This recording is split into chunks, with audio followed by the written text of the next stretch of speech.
سلام، من هستیم 14 سالمه و میرم کلاس 8 و همچنین به رنگ سبز خیلی علاقه دارم. من این پیج رو زدم تا با شماها ولاگ‌های روزمرگیم رو به اشتراک بذارم و امیدوارم شما هم از اونها خوشتون بیاد و ازشون حمایت کنید.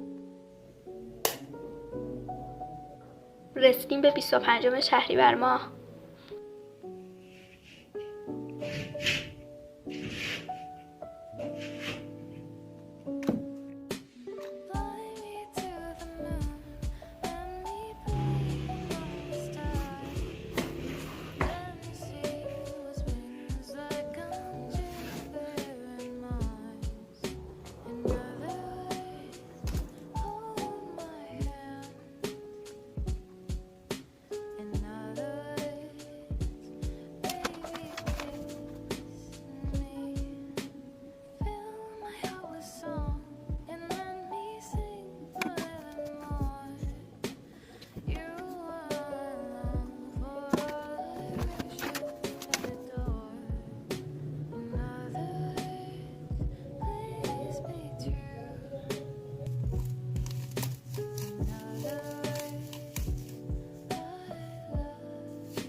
امیدوارم از این ویدیو خوشتون اومده باشه. لایک و فالو هم یادتون نره.